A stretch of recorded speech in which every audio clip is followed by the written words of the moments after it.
বাংলাদেশের সুবিচারের জন্য শুরু থেকে গলা ফাটাচ্ছে পাকিস্তান। ভারত যাকে আখ্যা দিচ্ছে উস্কানি বলে, অথচ এবার বিসিসিআই কি বলবে ভারতীয়রা? এক ভাইরাসেই যে বিশ্বকাপ নিয়ে টানাটানি। পাকিস্তানকে আর চেষ্টা করতে হচ্ছে না। ইংল্যান্ড দল যদি একবার ভাইরাসের কথা জানতে পারে, পাই রাখবে না ভারতে। পাকিস্তানের সাংবাদিক নাসিম রাজপুতের কথাগুলোই আমলে নেওয়া যাক। জিএনএ নিউজকে যিনি তুলে ধরলেন নিষ্ঠুর বাস্তবতা।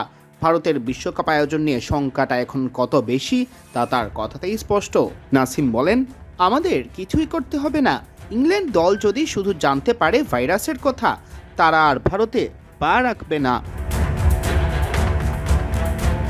বিসিসিআইয়ের সহসভাপতি রাজীব শুক্লা গেল কিছুদিন আগে মন্তব্য করেছেন, বাংলাদেশকে নাকি ভুল পথে পরিচালিত করেছে পাকিস্তান, উস্কানি দেওয়ার অভিযোগও তুলেছেন। তবে ভাইরাসের যে খবর তা তো ছড়াচ্ছে খুদ ভারত থেকেই। ঠিক ভাইরাসের মতো করেই ভাইরাল নিপা ভাইরাসের তাণ্ডব।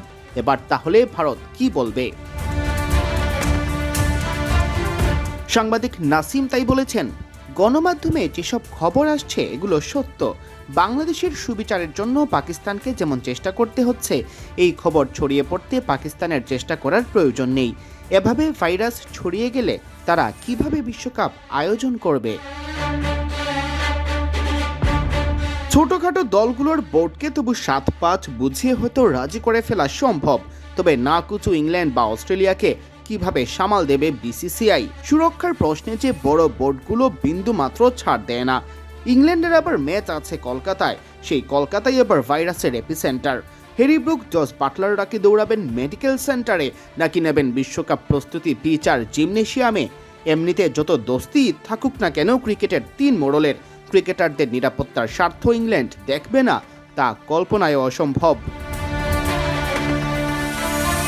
সব মিলে ভারতে বিশ্বকাপ আদৌ হবে কিনা নির্ধারিত সূচিতে, তা এখন সবচেয়ে বড় প্রশ্ন। শেষমেশ যদি বদলাতেই হয় সূচি বা ভেন্যু, আইসিসিরও যে হবে নাকে খত দেওয়ার দশা।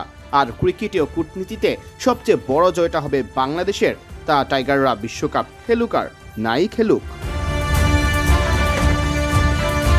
সিয়াম চৌধুরী, বিডি ক্রিক টাইম।